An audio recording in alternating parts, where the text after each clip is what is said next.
Muchísimas gracias, Roberto, Eduardo, por esta oportunidad de la red, de tenerlos aquí con nosotros hoy. Este taller empieza, bueno, ahorita en punto de las 10 de la mañana y va a terminar a las 12. Les recordamos que sus preguntas las pueden hacer a través del chat que está aquí en esta aplicación y sobre todo que puedan silenciar su micrófono y también su pantalla. Aquí estamos de parte de la red Jessica Pons y Monse Ovalle, que está también aquí conectada y nos va a hacer favor de presentarte, Roberto, y después tú nos presentas al doctor Eduardo también. Muchísimas gracias, bienvenidos. Muchas gracias, Jessica. Buen día a todos. Pues damos comienzo con este taller. Presentamos nuestra alianza gracias a Roberto y a Terraética por este nuevo webinar y este nuevo tema que nos traen el día de hoy. Y le damos también la bienvenida a nuestro ponente Eduardo, que también está aquí con nosotros. Y pues sin más, agradezco de nuevo su apoyo y adelante, Roberto, bienvenidos. Muchas gracias a todos. Es un verdadero gusto otra vez estar con ustedes. Me van a ver creo que todos los días porque hace 2 días me vieron, hoy me vieron, mañana me van a ver en la sesión de Storytelling del Impacto y el lunes me van a ver en la otro taller. Así que, bueno, ¿qué les digo? Es un verdadero gusto estar haciendo estos webinars siempre con la red de asociaciones y siempre un gran agradecimiento que le tenemos a Jessica Pons por todo este empuje que le da pues al fortalecimiento de las organizaciones y además siempre estar tratando de ver hacia adelante, ver qué es lo que puede surgir en algún momento que le pueda servir a las organizaciones, estar siempre pues abierta a temas de innovación, como creo que es este proyecto al que hoy le estamos dando su banderazo de salida. Entonces le agradecemos mucho, ampliamente le agradecemos a Jessica, a mi buena amiga Jessica, a mi buena amiga Monse y a todos los que están en la red. Así que hoy es un gran gusto, como les comento, finalmente toma materia ya un proyecto que hemos trabajado junto con Eduardo Cota, a quien en unos momentos les voy a presentar, pero el proyecto ha sido, digamos, largamente planeado y precisamente lo van a notar en toda la experiencia que hemos recopilado, sobre todo en la experiencia del doctor Cota, y en donde muestra pues su gran conocimiento pues, en el sector, tanto en el sector que recibe los recursos como en el sector que otorga recursos, ¿no? Y eso es lo más importante, precisamente cuando estamos viendo que pues quizá las oportunidades se empiezan a reducir, empiezan a hacerse un poquito más difíciles a las cuales acceder. Entonces es importante precisamente este proyecto para empezar a identificar varias cosas, sobre todo tanto que le puede servir a las fundaciones de segundo piso para tener en mente y tener en cuenta cuáles son aquellos riesgos que debería considerar precisamente cuando emite convocatorias o cuando selecciona ganadores o receptores del fondeo. Pero también es importante, y creo que este taller precisamente para ello fue diseñado, qué elementos, con toda la experiencia que tiene sobre todo Eduardo en este tema, qué elementos las fundaciones de segundo piso o los programas sociales de gobierno son los que están revisando y sobre todo qué es lo que van a revisar en un futuro.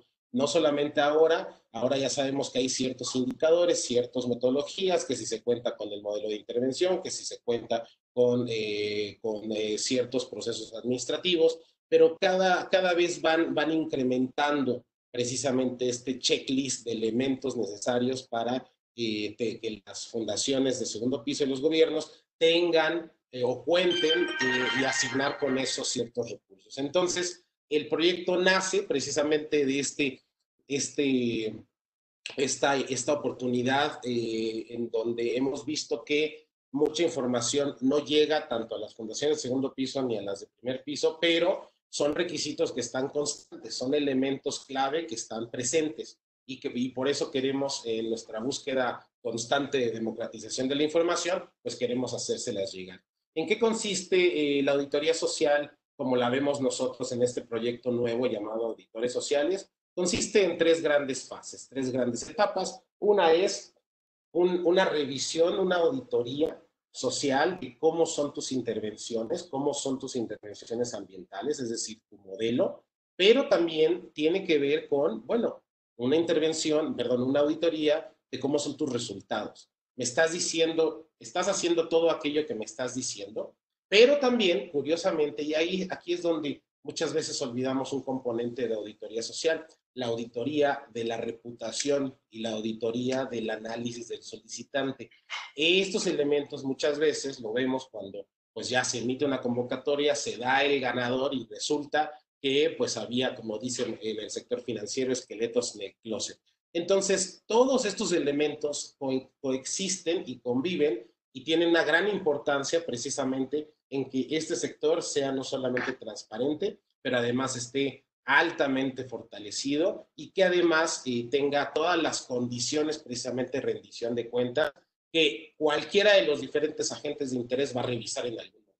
No importa si en ese momento es el jefe, el administrador, no importa si en ese momento es la fundación de segundo piso, no importa si en ese momento es la convocatoria o un programa de gobierno. Son elementos que vamos a ver poco a poco, que nos vamos a enfrentar sí o sí, y precisamente con este esfuerzo de innovación y democratizar esa información, pues lo van a ver en este taller. Fue un gran gusto precisamente esta colaboración con Eduardo. Desde hace tiempo la estamos ya planeando, la estamos elaborando, la estamos puliendo y precisamente hoy, pues como les comenté, es finalmente el gran banderazo de salida. Le agradecemos otra vez a Jessica Pons pues por la oportunidad de cómo las organizaciones podrían o deberían tener en cuenta los elementos clave para saber cómo les va a ir en las convocatorias. El currículum del doctor Eduardo, el maestro en ciencias Eduardo, como prefiere que le llamen, es amplísimo, son algo así como muchas páginas de su semblanza, pero sobre todo yo diría que hay una cosa muy importante que en su currículum ustedes pueden ver, que tiene más de 20 años, o tuvo más de 20 años, como director de conservación y restauración ecológica en Porgatura. Imagínense la experiencia que no tiene, tanto hablando con donantes, tanto hablando con comunidades, tanto hablando con los diferentes agentes. Hoy día también hace cabildeo la Cámara de Diputados de México, tiene un proyecto individual que se llama, bueno, aparte, que se llama Plataforma de Proyectos SOS, ha sido miembro del Consejo Nacional Forestal, ha sido miembro de Agua, Bosques y Cuencas AC, ha sido miembro del Colegio de Biólogos de México, fue director de programas de recuperación de bosques con más de 75 millones de bosques de árboles plantados en 64,000 hectáreas, donde se involucró a más de 190,000 personas. Es decir, y suma a todo esto que para ellos se necesitaban recursos, es decir, se necesitaba fondeo. Pues súmale ello 10 años de trabajo precisamente en procuración y reuniendo más de precisamente 850 millones de pesos. Así que el maestro Eduardo Cota, además cuenta con su doctorado honoris causa, imagínense todo el trabajo que ha hecho. De todo este trabajo, pues imagínense la riqueza que podemos obtener en este taller. Así que sin más, les presento a mi socio, el maestro Eduardo Cota, y vamos a hablar de todos estos elementos que les comento. Esta sesión, este taller se compone de 3 sesiones, hoy uno, la próxima semana otro, y terminamos en 3 semanas. Así que los horarios ya están, como conocen, están en el registro en la red, y le cedo la palabra a mi buen amigo Eduardo. Muchas gracias. Pues, muchas gracias a todos los que ahorita están participando en este webinar. Evidentemente a Jessica, evidentemente también pues a Monse y Roberto. Bueno, pues, prácticamente lo que en estos momentos voy a permitir compartir con ustedes es esta visión de una auditoría de intervención. Normalmente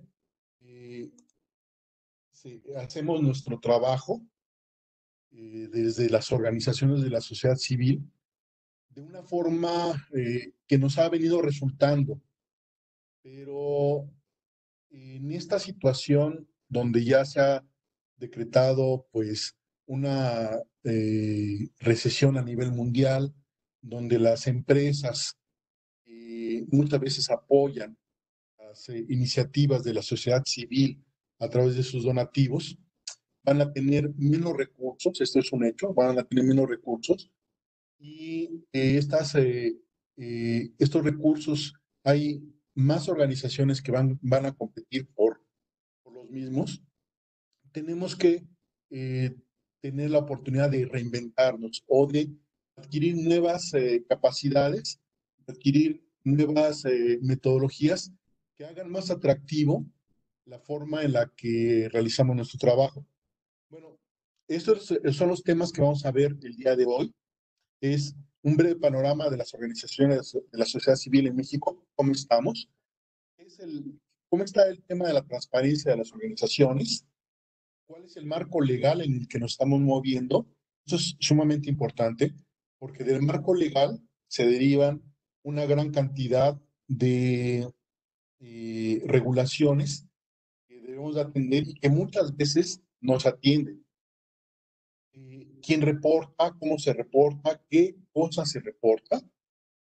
¿Cuáles son las características de un proceso de transparencia? ¿Qué es una auditoría?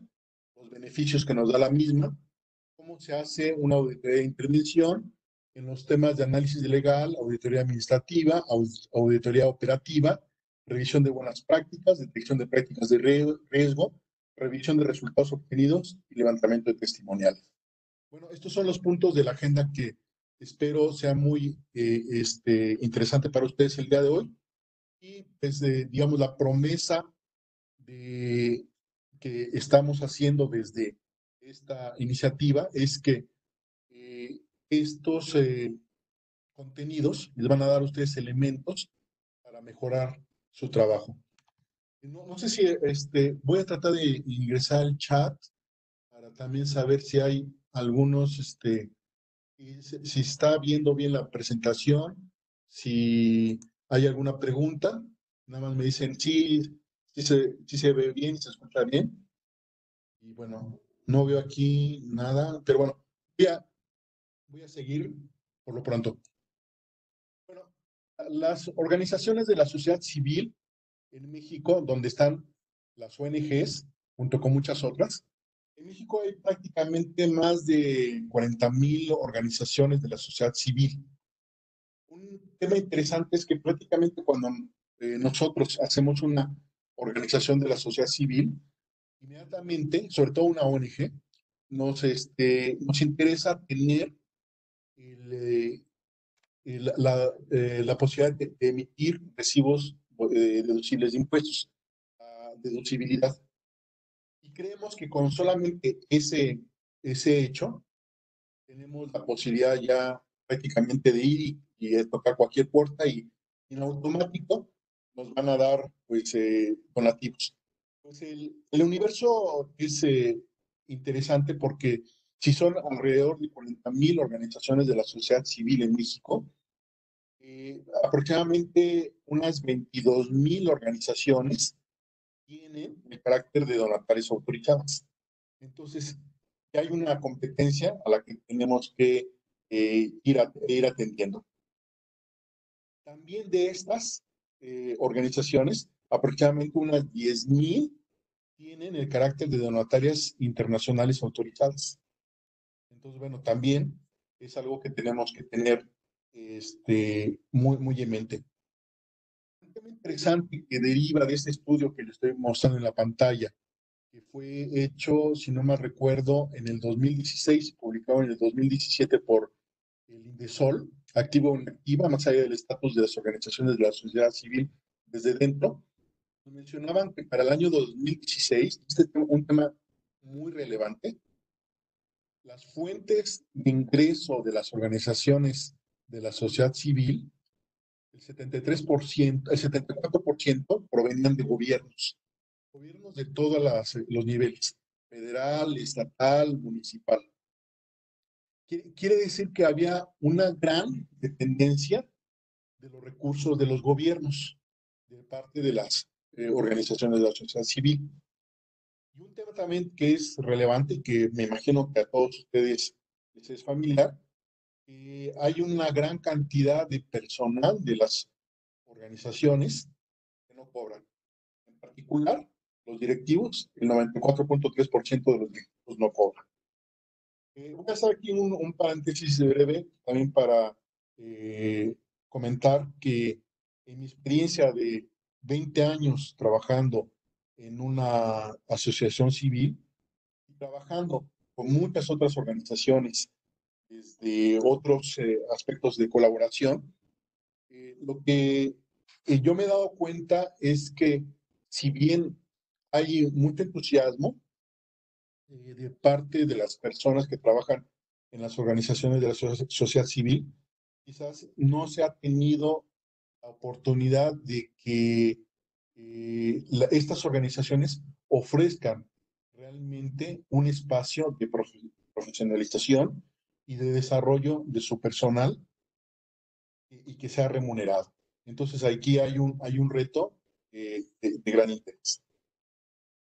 De estas organizaciones de la sociedad civil en México, la mayor parte de ellas están concentradas en la Ciudad de México, más de 7,000 organizaciones. Y en la zona colindante de la Ciudad de México, los municipios aledaños, básicamente, se encuentra también otra parte importante de este universo.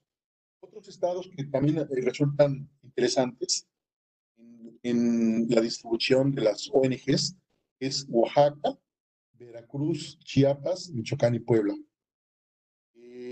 Es interesante que hay sitios donde se concentran muchas organizaciones, por ejemplo, en la ciudad de San Cristóbal, Las Casas, se mencionan que hay prácticamente unas 300 organizaciones de la sociedad civil, para una población así muy pequeña. En la Ciudad de México, por ejemplo, sabemos que la mayor parte de las organizaciones de la sociedad civil están en la delegación Cuauhtémoc, y prácticamente muchas de ellas en la colonia Roma. Por alguna circunstancia del destino, ahí están. Las organizaciones de la sociedad civil tenemos ahorita tiempos de retos, tiempos de desafíos que empezaron a gestarse desde años atrás. Si nosotros vemos aquí la gráfica, este es el número total de proyectos apoyados, tan solo por el Indesol, que ustedes recordarán que es un instituto del entonces Cedesol.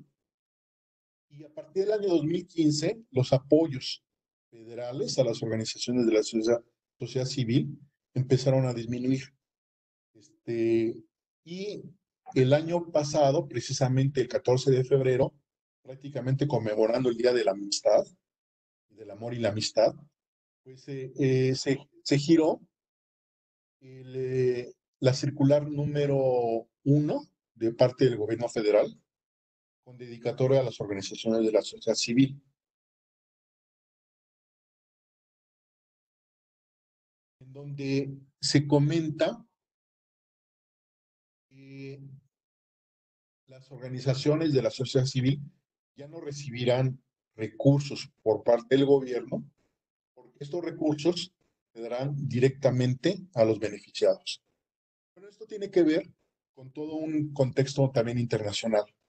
Hay en otros países debates interesantes sobre el papel y el rol de las organizaciones de la sociedad civil, en donde se menciona en algunos casos el 60% de los donativos que se dan a las organizaciones se va en sueldos, se va en pago de primas y bonos al personal.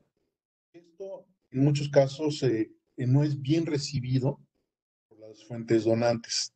Entonces, hay como un tema ahí que tiene que ver con la transparencia, con el tema que nos incumbe, con el tema en que estamos interesados en poder incidir, que las organizaciones también puedan ir incrementando el nivel de confiabilidad en la sociedad.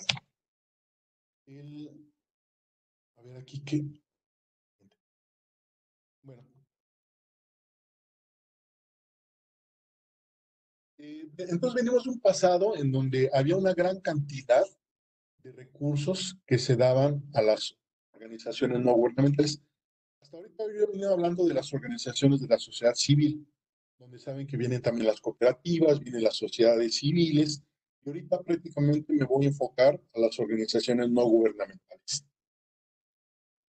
En el 2017 se otorgaron a través de la Federación más de 2.776 millones de pesos. Tan solo para el Instituto Nacional de Educación de los Adultos les otorgaron 1.200 millones de pesos. La Comisión Nacional de Deporte 252 millones.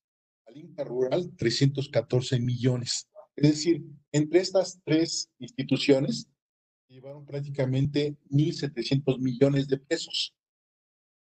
Lo que quiere decir que había que los restantes 1.000 millones de pesos se otorgaron a otras organizaciones. Pero lo más interesante de esto es que la mitad de los recursos se entregaron sin concursos ni convocatorias. Es decir, se asignaron directamente. Esto también nos lleva a un tema que de alguna manera antecede o explica el por qué la posición del gobierno actual de entregar los recursos directamente a las comunidades, porque se estimó, se consideró que no era lo más correcto el que estos recursos se entregaran sin concursos ni convocatoria. Sabemos que hay muchos temas que interesan a las organizaciones de la sociedad civil. ¿Cuáles son estos? No hay, lo cierto es que no hay un registro sistematizado, no hay un registro que nos permita señalar con precisión cuáles son los temas de interés a través de los objetivos sociales de cada organización. Esto es un trabajo que se ha venido haciendo a través de analizar los títulos de las organizaciones. Muchas veces el nombre de las organizaciones refleja a qué temas se dedican, pero lo interesante es que hay temas que resaltan. Por ejemplo, el tema de desarrollo, el tema de mujeres, niños, cultura, festival, jóvenes, México. Y hay temas que, por ejemplo, yo que me he dedicado al medio ambiente, están así muy, muy difundidos. Está, por ejemplo, el tema de agua por ahí en algún momento, el tema de comunidades, empoderamiento, pero bueno, hay más, hay el tema social, o sea, el tema social mueve mucho a las organizaciones de la sociedad civil.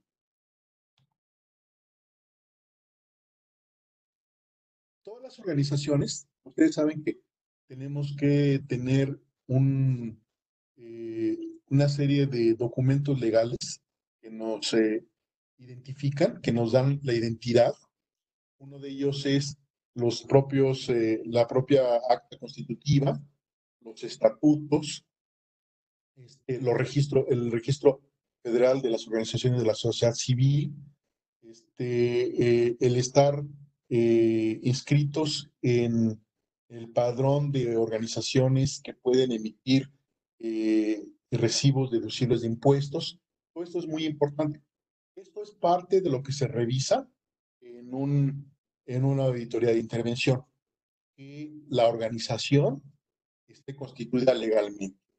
Y constituida legalmente implica muchas cosas. No solamente que tengan sus estatutos, que tengan su escrituración, sino también, por ejemplo, que el representante legal tenga las facultades de administración, por ejemplo, o que tengan una estructura muy, muy bien identificada, que tengan sus reportes presentados ante el SAT, que no deban impuestos. Por ejemplo, una auditoría, aquí voy a empezar a adentrar algunos elementos, una auditoría de intervención se centra mucho en generar la confiabilidad del donante, en que el donante sepa que su aportación va a una buena causa, cae en buenas manos y se ejerce de la mejor manera posible. Entonces, esto es así como el meollo, el corazón de una auditoría de intervención. Entonces, en esto, evidentemente, muchas veces, en la experiencia que yo he tenido, me he encontrado casos en donde se consigue algún financiamiento, ya cuando el donante quiere ejercer el donativo, pues resulta que la ONG ya no tiene vigente el registro de donatario autorizado. Que este registro aparece año con año y tiene que aparecer en el diario oficial de la Federación. Entonces, bueno, pues ya el donativo de alguna manera no ocurre o puede ocurrir ya en otras circunstancias no planeadas originalmente. También puede ocurrir que no tienen la presentación de su último, de pago de impuestos.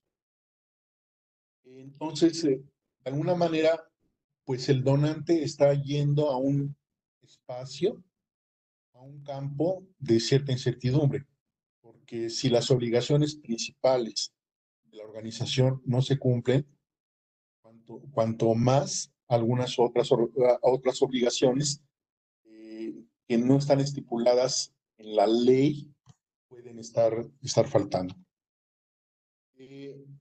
Dentro del marco legal hay cosas que nos llaman la atención y que, a ver, aquí me faltó una. Aquí está. Hay una gran cantidad de leyes que las organizaciones no gubernamentales tienen que cumplir. A veces se nos olvida. Está la Ley Federal de Fomento a las Actividades Realizadas por Organizaciones de la Sociedad Civil, la Ley del Impuesto sobre la Renta, la Ley del Impuesto al Valor Agregado, la Ley de Asistencia Social, la Ley Federal para la Prevención e Identificación de Operaciones con Recursos de Procedencia Ilícita. Esta es la ley que normalmente en forma coloquial se le llama la ley antilavado. Que muchos, también aquí hago un paréntesis, muchos creen que fue dirigida principalmente a las ONG para tapar una salida de lavado de dinero de actividades de procedencia ilícita, ¿no? La Ley General de Sociedades Mercantiles y el Código Civil, entre otras. No solamente son las leyes las que tenemos que seguir, sino también los reglamentos. En estos reglamentos, uno que es de gran importancia es el reglamento del impuesto sobre la renta, el ISR. El reglamento de esta ley, si no me recuerdo, es el artículo 1386. Ahora sí me voy a esta, en donde se señala que las organizaciones no gubernamentales no pueden erogar más de 5% en gastos de administración. Y esto es un tema legal. Yo sé que nos causa mucho escozor, yo sé que de alguna manera alguien está pensando en cómo podemos vivir con el 5% de gastos de administración. La ley está equivocada. Bueno, lo cierto es que son las leyes que tenemos. Nos gustaría tener otras leyes, pero son las que tenemos y legalmente es lo que está estipulado. Y también ahí, en el mismo reglamento, en el artículo 1386, se señala qué son los gastos administrativos. Entre ellos, los pagos a directivos, los pagos a la renta del edificio donde se vive, de las oficinas, el pago al personal. Entonces es un tema que hay que cuidar y hay que también tener la asesoría adecuada para poderlo resolver. También en el propio marco legal, las organizaciones, entonces, tenemos la oportunidad de gastar en costos operativos el 95%. Eso es también el otro lado de la moneda. En cuanto a la deducibilidad, las organizaciones podemos tener diferentes fuentes de ingresos, pero en el caso de los donativos, no deben de sobrepasar el 85% de los ingresos. Y estoy dando todo este contexto porque es parte también de lo que se realiza en una intervención. Acuérdense que una de las características de las ONGs es su carácter no lucrativo. Entonces, muchas veces, y esto tiene que ver con el siguiente punto, que los ingresos no deben sobrepasar el 15% de actividades productivas. Hay algunas organizaciones que consideran, por ejemplo, vamos a vender, no sé, chocolates. Es muy exitoso el tema de vender chocolates, conservas, almíbares, artesanías, todo lo que tenga que ver con productos. Se dedican con gran entusiasmo y de manera muy exitosa a vender estas cosas, estos productos. Resulta que en su balance de ingresos pueden tener 50-60% de los ingresos debido a estas ventas. Entonces, para el tema hacendario, eso ya es un lucro. Ya no es una organización sin fines de lucro, sino es una organización que está teniendo ingresos por actividades productivas. Entonces se les puede señalar. Entonces, una intervención de esta naturaleza en una auditoría también tiene un carácter preventivo para que las propias organizaciones identifiquen el riesgo de sus actividades y puedan de alguna manera tomar las acciones correctivas correspondientes, que esto no derive en acciones como el retiro, la deducibilidad o más aún la cancelación del registro de la organización civil. También en el tema de rifas, los ingresos no pueden sobrepasar el 20%, rifas y colectas. Es muy importante. Y todo esto viene del marco legal.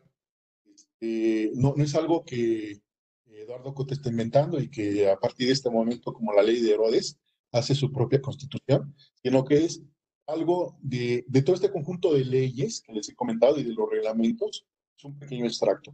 Pero son cosas que se revisan en una auditoría de intervención. En el tema de la transparencia, hay temas que a veces no realizamos, desde las organizaciones de la sociedad civil y no nos percatamos que tiene un impacto directo en la confiabilidad y la transparencia de nuestros procedimientos. Por ejemplo, este mismo estudio que yo les comentaba del Indesol, generado hace 3 años, y me refiero a él porque no hay datos más recientes, pero señalaba algunos elementos que son reveladores. Primero, el 25.7% de las ONGs no cuentan con políticas y metas definidas en procuración de fondos. Es decir, no tienen una estrategia de cómo van a procurar. Prácticamente están procurando por ocurrencias o por oportunidades. Si ustedes desde su organización, por ejemplo, en este momento del año, no saben cuánto dinero van a necesitar y para qué, y por lo tanto no tienen una meta de procuración, entonces están en este universo de 25 puntos de organizaciones. Y evidentemente, esto pega en el tema de transparencias, porque no saben qué logros van a alcanzar. Está definido. Ahora, en momentos como el que estamos viviendo, es un momento muy oportuno para revisar la planeación estratégica que tienen ustedes. Es otro punto de los que se revisa en una auditoría de intervención, si tienen planeación estratégica y si su proyecto también está alineado a la planeación estratégica. Vamos, hay organizaciones que en la planeación estratégica, por ejemplo, ponen que van a dedicar sus esfuerzos a procurar el financiamiento de 5 proyectos orientados a la nutrición y de repente les presentan al donante un proyecto dedicado a vacunación de infantes. Entonces, no hay una asociación directa, está disociado y parecería que es una ocurrencia por oportunidad, porque alguien del consejo directivo, algún amigo le dice, oye, yo conozco a esta persona y que ha dado recursos a otras organizaciones, o salió esta convocatoria y les llega de rebote y la mete sin siquiera estar alineada a la estrategia, a su planeación estratégica. Otro tema que tiene que ver con la transparencia es los informes. Esto es así sumamente importante.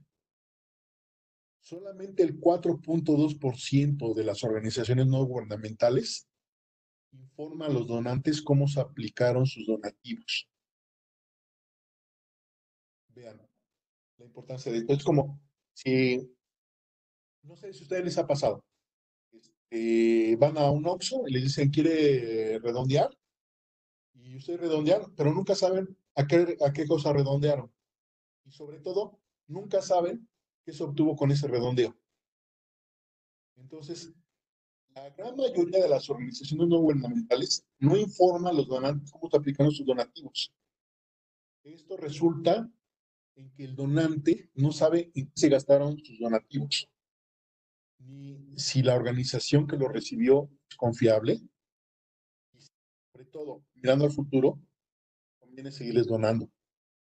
Entonces, muchas organizaciones a veces pierden a los donantes sin saber la causa real que está en el tema de la información oportuna.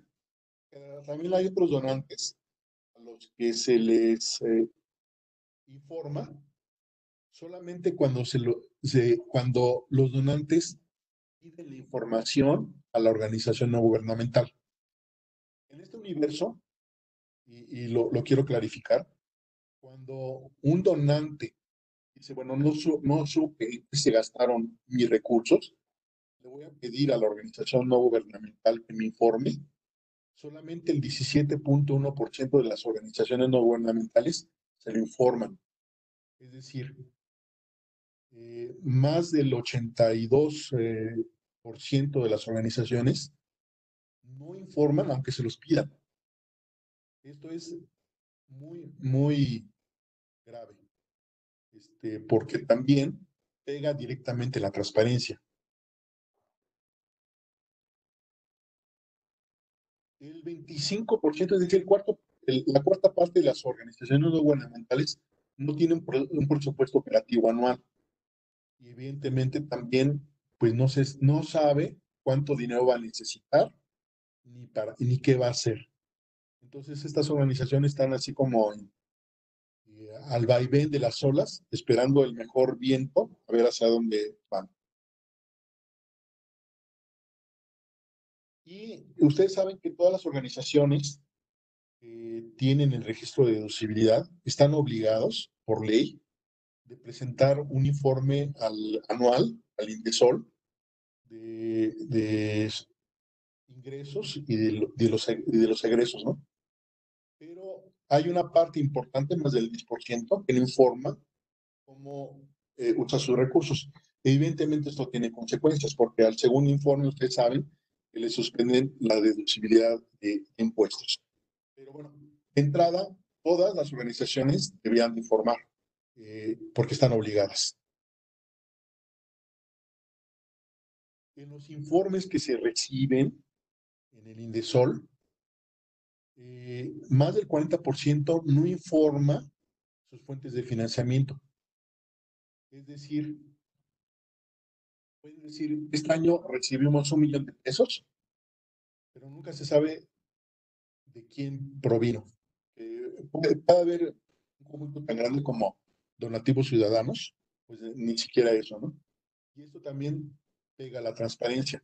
Hace un momento les comentaba que la ley sobre recursos de procedencia ilícita, la ley antilavado, tenía así como una dedicatoria, pues prácticamente podemos decir que la burra no era arisca, la hicieron.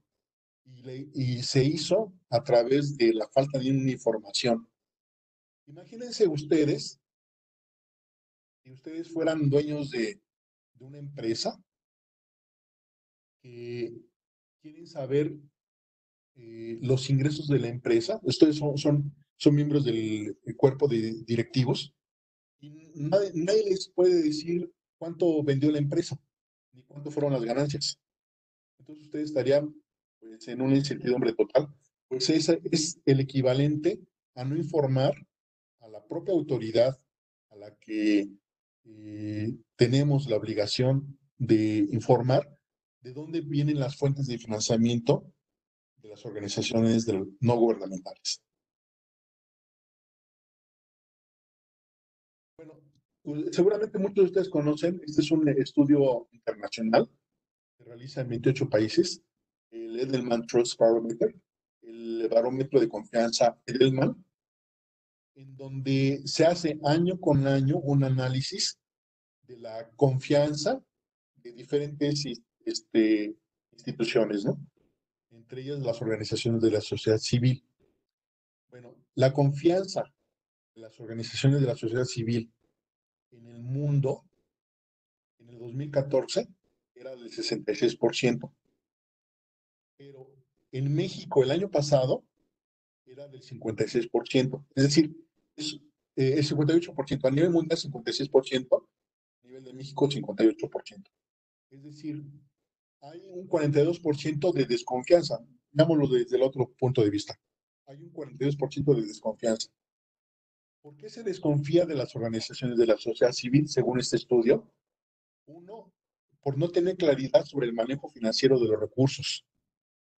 El segundo es por tener la sensación del desvío del cumplimiento de la misión. Es decir, te piden recursos para cumplir otra cosa que no está asociada con la misión de la organización. La falta de resultados, esto es sumamente importante. Y la falta de transparencia.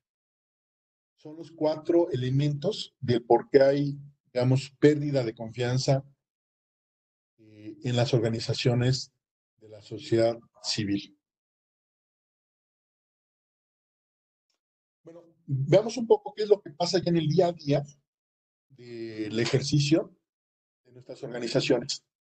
Este es un análisis, una reflexión sobre cómo se hacen los reportes en nuestras organizaciones. Cuando nosotros presentamos el reporte a la fuente donante. Aquí hay un tema. Eduardo, ¿cómo estás? Oye, una preguntita, fíjate que, perdóname la interrupción, pero ha tenido mucho éxito todos los datos que estás brindando y por lo mismo hay un montón de preguntas, tanto en el chat aquí en Webex como en el chat de Facebook. Si quieres, en lo que lees los de Webex, te comento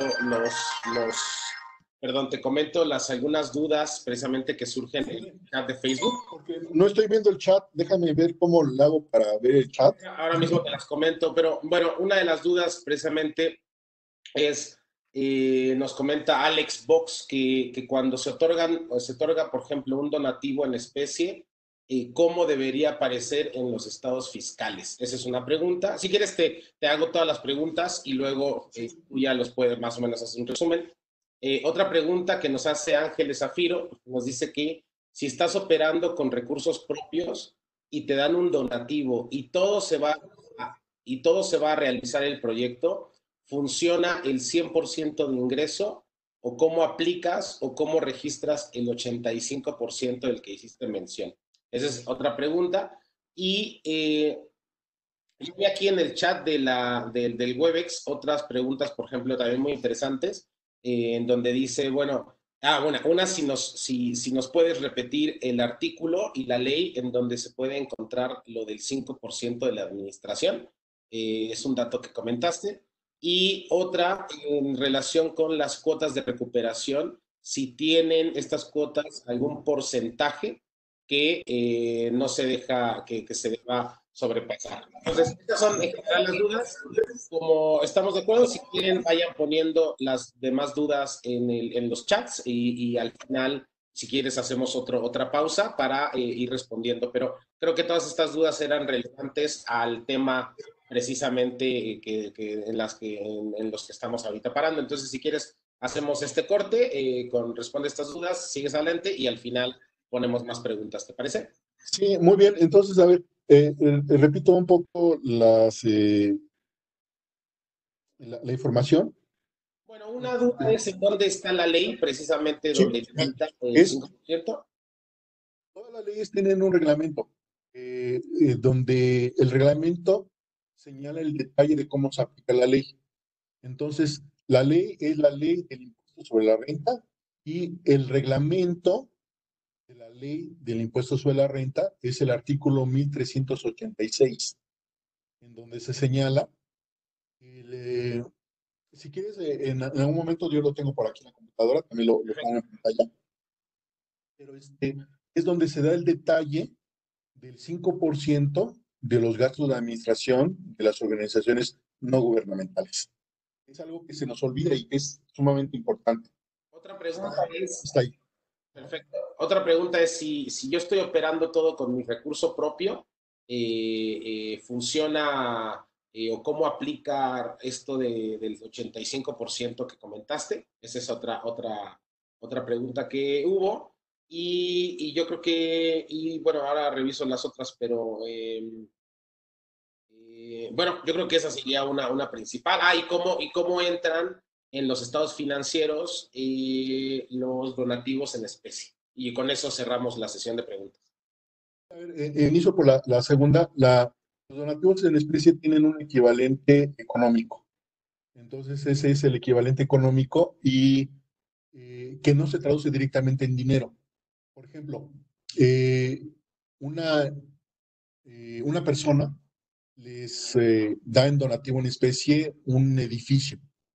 Entonces, en lugar de pagar la renta, una renta por el uso de este inmueble, ustedes pueden hacer el equivalente de lo que costaría, podría ser 20,000 pesos al mes, y eso es lo que se estará reportando el equivalente monetario del donativo en especie. Entonces, tiene que hacer, y esto tiene que ver más con el manejo financiero y que a lo mejor es también motivo de un webinar preciso. Yo creo que de esta charla que estamos teniendo ahorita, pueden salir muchos otros webinars. Y también para no excederme en el tiempo, señalaría que si es del interés, a lo mejor poderlo expresar y a través de Terra Ética poder organizar un segundo webinar sobre estos temas administrativos financieros precisos y no desviarnos del tema de la auditoría de intervención, de cómo se realiza, ¿no? ¿Y cuál otra pregunta había?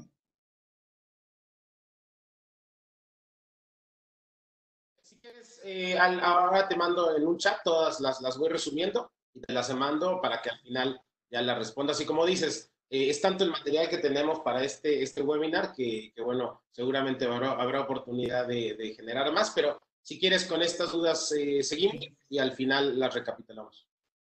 Muy bien. Y bueno, comentando un poco, recapitulando dos temas. Uno, hay un tema de confiabilidad, confianza, que se tiene que reforzar en las organizaciones, sobre todo en momentos como el que estamos pasando, en donde las organizaciones que tengan claritos sus mecanismos de transparencia van a generar mayor confiabilidad y por lo tanto una mayor posibilidad de recibir recursos. Entonces, si revisamos cómo se reporta actualmente, hay un tema que tiene que ver con conflicto de interés. La persona que recibe el recurso es la misma que reporta cómo se aplicó. Es decir, hay una posibilidad muy grande que lo que se reporte convenga solamente a la persona que recibe el recurso. Esto es una situación que se llama conflicto de interés. Es una situación que se presenta cuando los intereses de la organización civil pueden afectar el desempeño debido a imparcial de sus funciones. Eh, por ejemplo, hay proyectos que son tan importantes para las organizaciones que si se pierde el donativo, la propia organización puede estar en riesgo de desaparecer. Tan importantes son estos proyectos. Entonces, si la organización tiene la oportunidad de informar qué se logró con ese donativo, existe el potencial riesgo que lo que se informe no corresponde a la realidad porque la organización beneficiaria está en riesgo de perder el donativo. Es decir, aquí hay una situación de que no es correcto que quien recibe el dinero sea quien esté reportando cómo se gaste, sin darle oportunidad a la persona que donó de certificar que el donativo fue bien aplicado. Y esto les comento es a través de la experiencia de muchos otros proyectos que yo he visto en otras organizaciones, de organizaciones en las que he colaborado, de diálogo con donantes, donde a través del tiempo se dan cuenta que no tienen la certidumbre de que a pesar de que tienen el reporte, que lo reportado sea real, porque hay un conflicto de interés. ¿Cómo se reporta normalmente? Y aquí tomé una imagen de un proyecto que yo reporté en su momento. El análisis de esto, normalmente el reporte es una descripción de lo ocurrido. Normalmente es una narrativa libre, post, es decir, hecha después. El donante dio un donativo y después de que la organización lo ejecutó, reporta. Es decir, no hay muchas veces reportes intermedios. En ocasiones sí hay reportes intermedios, pero en muchas ocasiones no. Y como yo les señalaba por los datos del INDESOL, a veces ni siquiera se reporta. Y a veces ni siquiera, aunque se los pidan, el reporte a las organizaciones. Normalmente el reporte señala los avances programáticos, el gasto ejercido, testimonios y un anexo fotográfico. Pero lo que no hay es una posibilidad real de verificar por parte de un tercero, sin conflicto de interés, que lo reportado es real. Y el donante o la persona a la que se dirige el reporte debe confiar en lo reportado. Eso es normalmente un tema de fondo que tiene que ver con la confiabilidad y la transparencia. ¿Qué circunstancias ocurren aquí? En donde yo he estado presente, a veces me han llevado para fuentes donantes, para decirme, oye, Eduardo, quiero que me acompañes a ver un proyecto. Entonces voy. Yo recuerdo uno donde fuimos a ver un bosque, donde una empresa había financiado una reforestación. Entonces nos llevaron a una colina, vimos un terreno, y como visita presidencial, o sea, se veían los arbolitos bien plantaditos. Y yo me aventuré a caminar más allá de donde nos habían llevado para darme cuenta que después de 100 metros ya no había nada. Entonces, bueno, el reporte señalaba que sí existía, la fuente donante estaba confiando en el reporte, los ejecutores juraban y perjuraban, pero en campo eso no ocurrió. Y así con muchos casos. Aquí ya quiero nada más señalar un caso clásico, si a ustedes les interesa mucho el tema de la confiabilidad y la transparencia. Hay un caso clásico, el de Nadia Nerea. En nuestra página web de auditoresociales.com tenemos un artículo sobre este caso de Nadia Nerea, que se los platico en un minuto. Es un caso que ocurrió en España, en donde una niña que tenía una enfermedad en la piel, la presentaron como un caso incurable. Su padre hizo una colecta muy importante, hizo 2 fundaciones y se dice que colectó más de 1 millón de euros. Al final la información era totalmente falsa y al padre lo llevaron a juicio y está ahorita en la cárcel. Entonces, esto fue un escándalo en las organizaciones de la sociedad civil en Europa. Y bueno, también señala para dónde va el interés de las fuentes donantes cuando ya hay información que está fluyendo en cierto sentido. Y bueno, y sobre todo esto que es la transparencia, es informar a las partes interesadas de manera concisa, completa y libre de conflicto de interés, de información relevante y sustantiva de las políticas, decisiones, actividades, impactos y beneficios del trabajo de la organización, con la finalidad de que se pueda evaluar. Normalmente se confunde la transparencia con un informe de responsabilidad social y también con el cumplimiento de la ISO 26000. Ustedes saben que es un estándar que se ha querido aplicar para el buen funcionamiento de las organizaciones de la sociedad civil. No, la transparencia tiene que ver básicamente con que lo que me informas es correcto, básicamente. Que no hay duda, que no me ha pasado por un filtro de un tercero, libre de conflicto de interés, y que esto acrecenta la confianza que yo tengo en ti, organización, para poderte seguir dando los recursos. Y precisamente para esto está el procedimiento que se llama la auditoría. Quizás la palabra auditoría nos lleva a nosotros al concepto más conocido, que es el de las auditorías administrativas o fiscales, ¿no? Donde llega una persona y no toque nada de los libros, denme todas las cuentas, denme todos los reportes de gastos, los estados financieros del proyecto de la organización, y ahí un auditor, una persona, hace una revisión exhaustiva, la información es real y es confiable. Es muy similar y es un proceso sistemático, y quiero enfatizar la palabra proceso, es decir, no es solamente una acción, son varias acciones concatenadas que unas dan información al siguiente paso para que también puedan irse validando y puedan irse complementando.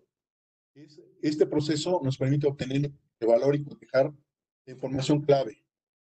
Y también aquí quiero enfatizar es la información clave. No necesitamos revisar cada recibo de caseta o cada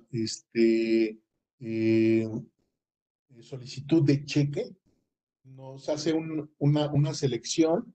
Por ejemplo, si sabemos que el 85% de los gastos que fue en gastos de compra de equipo, bueno, pues dame esas facturas de esa compra de equipo. Es la información clave.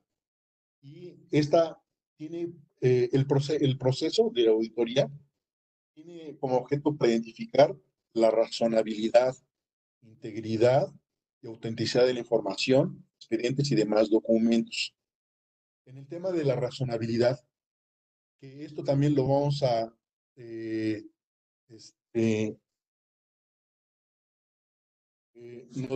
lo vamos a revisar en la siguiente sesión. Si un proyecto está pidiendo, no sé, 400,000 pesos para un vehículo, y si nosotros vemos las características del vehículo, pero si es un vehículo, por ejemplo, es un Matiz austero, pues no hay razonabilidad entre la solicitud y lo que se está destinando el recurso. Entonces, ahí tiene que ver mucho con esto, pero bueno, insistir, esto lo vamos a ver en la siguiente sesión. Aquí me aparece algo, no sé, me apareció un mensaje. ¿Alguien? Ahí. Bueno, ¿por qué nos conviene a nosotros como organizaciones de la sociedad civil, pero también al donante, tener una auditoría? Primero, porque se transparenta el uso del apoyo. No hay duda a dónde va. Se da certidumbre de los logros. Se transparenta la relación con grupos de interés. Esto es también muy importante. Muchas veces las organizaciones tienen varios donantes. Y todos los donantes de una organización pueden formar parte del grupo de interés. Ahorita vamos a hacer más énfasis en el grupo de interés. Pero yo me he encontrado con donantes muy celosos, en donde dicen, tú le puedes pedir apoyo a otros, pero que no saben mi competencia directa. Y, y en una relación de largo plazo que se pretenda hacer, es importante que todos los donantes sepan también quiénes más están participando, que no se les oculte la información. Porque es posible que entre estos donantes exista competencia, exista alguna situación que desconocemos, estén enemistados, por ejemplo, o que políticamente no les convenga estarse asociando con alguna figura. Por ejemplo, si nosotros tenemos un donante que es el líder de la venta de papel en México, no va a querer tener, bueno, habría que preguntar, pero es posible que tuviera alguna restricción o alguna objeción de estar compartiendo el mismo proyecto con su competencia directa. También la auditoría mejora la reputación de la organización y de todos los involucrados. Es decir, ustedes saben que en las organizaciones de la sociedad civil hay organizaciones que tienen diferente reputación. Esto es algo que no quiero adentrarme mucho, pero hay nombres de organizaciones que han sido señaladas públicamente y que tienen que ver mucho con la forma en que manejan los recursos o cómo los han obtenido. Entonces, una auditoría transparenta todo eso. También se evita que los recursos se desvíen, que se apliquen en lo que se pidió, que los recursos de repente no aparezcan en otro concepto de gasto que no estaba inicialmente contemplado. Por ejemplo, yo me he encontrado casos en donde un gasto, un apoyo que era inicialmente para atender causas de nutrición, después se fue a la construcción de una biblioteca que la organización lo consideró más importante. Una auditoría te evita que esto se realice, o si se va a realizar, que con tiempo se identifique y se obtenga el consenso de la fuente donante para que así ocurra. También nos permite identificar los riesgos, clarifica el impacto del modelo de atención. Esto lo vamos a ver en la siguiente sesión, cuando veamos la relación costo-beneficio. Hay proyectos que yo les llamo proyectos gourmet, en donde pueden, no sé, hacer un gran gasto, por ejemplo, para poder generar en los niños la conciencia de la importancia de lavarse las manos. Yo he visto proyectos en donde les hacen funciones de teatro y llevan a verdaderos profesionales de la actuación y les hacen todo un seguimiento en las escuelas. Y después de 6 meses, los niños se saben lavar las manos. O sea, tienen muy claro la importancia de lavarse las manos. En 6 meses, cuando uno podría pensar que hay otras formas más fáciles, más económicas, de poder llegar al mismo fin. Esto lo vamos a ver en la siguiente sesión. Y también evita conflictos de interés. Una auditoría. Es decir, una auditoría te permite tener la claridad del gasto, que lo que se gaste es real y que no hay desvío de recursos. Ahora, y ahora entramos al tema que es el que estamos veniendo desarrollando, que es la auditoría de intervención. Entonces, la auditoría de intervención es como una fotografía en tiempo real de cómo se realizó el proyecto. Y se obtiene a través de analizar los documentos, los testimonios y los resultados. Y esto lo realiza un tercero libre de conflictos de interés.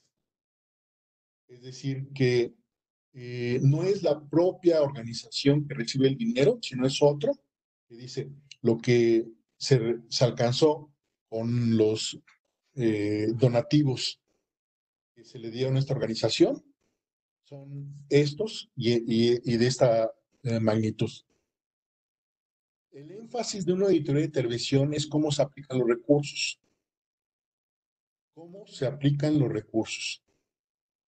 La auditoría de intervención hace recomendaciones de cómo aplicar mejor los recursos. O puede también decir, hay un riesgo por estos temas de cómo se está aplicando o cómo se están destinando los recursos. Entonces es una instantánea del proyecto o también puede ser de la propia organización. ¿Cómo se realiza la auditoría? Se puede realizar a nivel de organización o a nivel de proyecto. Y normalmente es un equipo interdisciplinario con experiencia en la administración legal, financiera y operativa. Es decir, necesitamos personas que se metan a las oficinas administrativas de la organización. Necesitamos personas que vayan a campo, si ese proyecto se realizó en campo. Necesitamos personas que puedan meterse a revisar, por ejemplo, los contratos que se realizan. Entonces necesitamos personas del ámbito legal. Se revisa toda la documentación legal y operativa, también la documentación financiera. Se visitan los sitios en campo a tomar muestras y verificar que esto ocurre. Se hacen entrevistas documentadas con involucrados, preferentemente sin la participación de los integrantes de la organización para evitar el vicio de una respuesta inducida.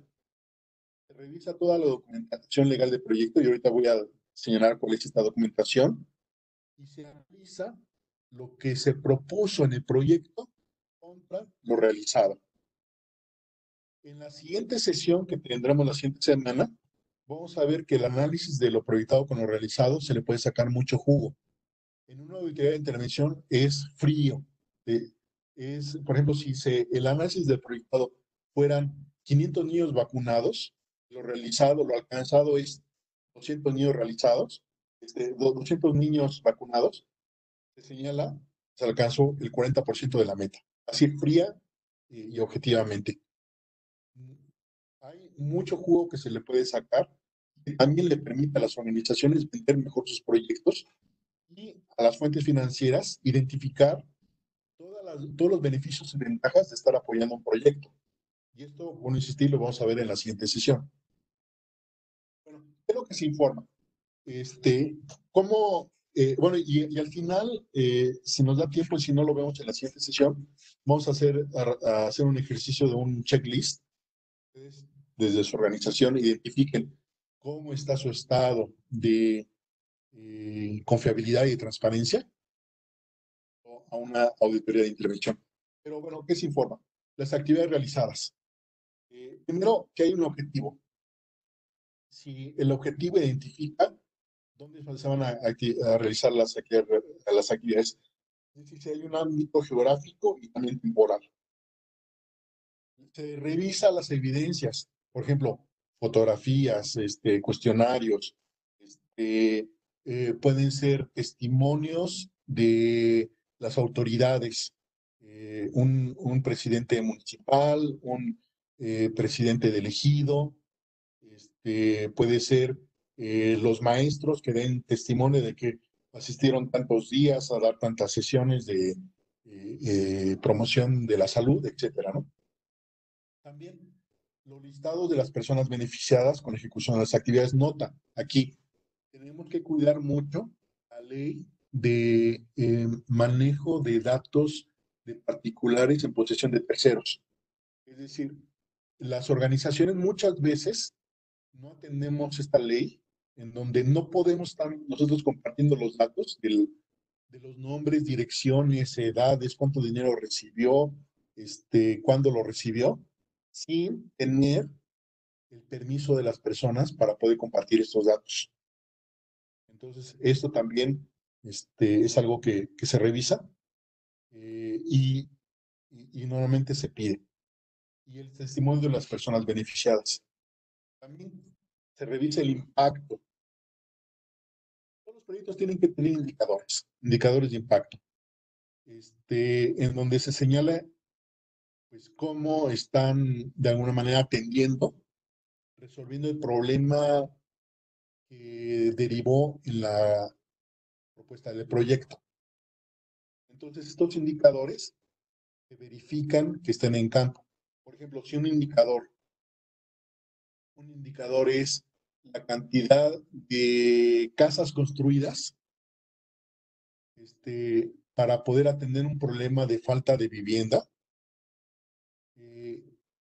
se verifica, si se dice se construyeron 500 casas, se verifica que las 500 casas estén completas. O sea, no, si hay una casa en obra gris, no se contabiliza, porque la casa es un concepto ya muy claro, o sea, obra gris no es una casa. La casa le falta, no sé, los servicios, tampoco se contaría. Es los indicadores fríos, los que se estarían checando que se cumplieron, en qué medida se cumplieron. El retorno de la inversión, esto también es importante. Cada vez más fuentes financieras están pidiendo eh, esta característica del impacto, el retorno de la inversión. ¿Por qué? Porque las organizaciones muchas veces se presentan o presentamos proyectos que son eternos, eternizan en el tiempo, o proyectos que también pueden considerarse hasta perversos. ¿Por qué? Porque si el proyecto atiende un tema, por ejemplo, de falta de medios de producción, en la medida en la que la comunidad tiene los medios de producción, acabaría el proyecto, muchas veces acaba la fuente y el sustento de la organización. Y hay algunas organizaciones que no les interesa resolver el problema, porque ven el riesgo de que su fuente de ingresos pueda perder. Entonces, por eso las fuentes financieras están pidiendo el retorno de la inversión económico y social. Hay toda una metodología para poder medir esto.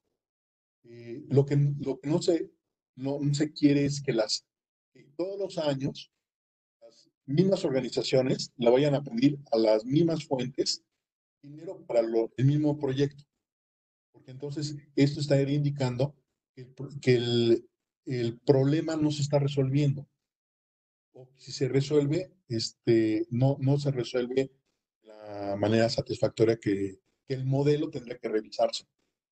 También se informa la transformación de la realidad lograda. Normalmente, y esto lo vamos a ver también con mucho detalle la siguiente ocasión, normalmente la transformación de la realidad logrado es en un lapso de más de 3 años, preferentemente más de 5 años. Es decir, impactos duraderos. Porque yo me he encontrado con proyectos donde se han hecho, no sé, huertos escolares. Entonces, se informa, se hicieron 50 huertos escolares y el siguiente año, cuando los niños de las escuelas pasan a otro grado o egresan, ese huerto se abandona.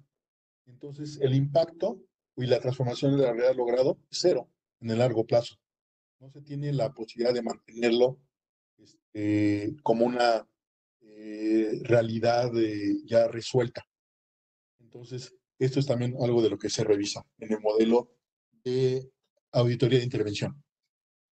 El ejercicio de los recursos financieros. ¿De dónde se originaron los recursos financieros? Muchas veces, cuando nosotros presentamos una propuesta, decimos, bueno, estamos pidiendo fuente financiera 50% de los recursos, porque el 50% es contrapartida de nuestra propia ONG. Y es 2 vehículos, oficinas, personal, etcétera, ¿no? Bueno, ahí se tendría que revisar el origen de los recursos financieros. A ver, tú dijiste que ibas a poner de contrapartida a un vehículo. Ahí quiero ver la bitácora de que el vehículo fue aplicado a la realización del proyecto. El vehículo tiene el valor, tú me estás diciendo en la contrapartida que tiene, que consideraste el valor de depreciación, porque si pusieron en la contrapartida una camioneta de 6 cilindros del año 2010, esa camioneta en valor de libros tiene valor cero y no tendría que tener un valor de contrapartida en el proyecto. Entonces son el nivel del detalle y el nivel de cosas que se revisan en el origen de los recursos financieros. También que los recursos financieros se hayan aplicado segmentados por actividad. Es decir, si hubo actividad para pagar una capacitación de personas sobre derechos humanos, que los recursos financieros hayan sido segmentados de origen en la propuesta y que hayan sido aplicados en esa medida, en esa capacitación. Que no haya desvíos o lo que a veces se denominan las organizaciones préstamos puentes. Me sobró dinero de esta actividad, entonces lo meto en esta otra actividad. Y si se hizo eso, debería haber una autorización de la fuente financiera, poderlo hacer. Y en todo caso, con una justificación. Entonces, es lo que también se estaría revisando. Los recursos financieros pagados a personas de la organización para la ejecución del proyecto. Que esto haya sido real, que haya sido a las personas consideradas en las propuestas. Los recursos financieros no erogados y su razón. Muchas veces hay ahorros, no sé por qué se compra al mayoreo, hay una economía de escala y hay ahorros. O puede ser que se conozca al proveedor y por la buena relación que se tenga, les hayan hecho un descuento. Entonces, estos recursos financieros que no fueron erogados, hay que identificarlos y por qué razón no fueron erogados. Que no se pueda caer en un subejercicio. También que el cotejo de los recursos financieros de contrapartida, ya lo había comentado anteriormente, y las evidencias del ejercicio de los recursos financieros, los estados de cuenta.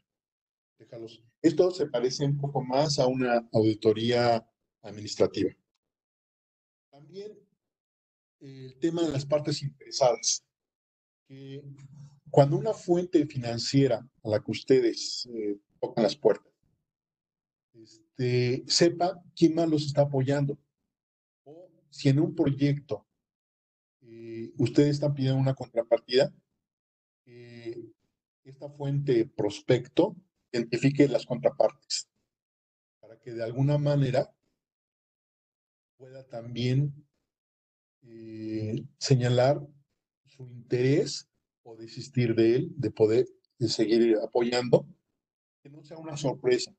O sea, de repente hay sorpresas desagradables y hay organizaciones que se mueven en el sigilo, que están moviéndose sin informar a las fuentes donantes con quién más están recogiendo recursos. Y esto pues, hay que abrirlo, transparentarlo, y sobre todo el interés de las partes. ¿Por qué, no sé, por ejemplo, a un gobierno estatal le interesaría estar apoyando el proyecto de ustedes? Y informarlo abiertamente. ¿Por qué una empresa está interesada en apoyarlos? A lo mejor puede ser porque apoya su cadena productiva, apoya a sus consumidores, tiene interés en cumplir sus compromisos corporativos, etcétera, etcétera. Esos son parte de los intereses. El cumplimiento del marco legal es sumamente importante. Tiene que ver, revisar que todo lo que se realiza, el ejercicio de la organización, esté cumpliendo con la ley. Y muchas veces, en muchas ocasiones, se pasa por alto temas tan importantes, por ejemplo, el trabajo infantil, o temas tan importantes como equidad de género.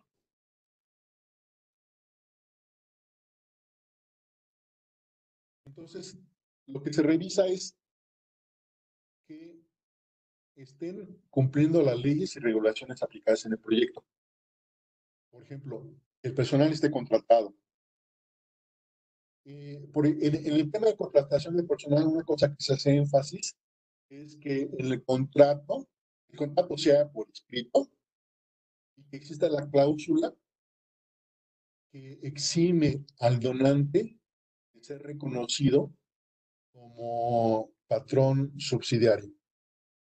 Porque lo que menos quieren las fuentes donantes, y en esto estoy enfatizando el interés de la fuente donante, lo que menos quiere la fuente donante es que por un pleito laboral entre la organización y sus colaboradores se involucre como patrón subsidiario a alguien que de buena fe está dando un donativo.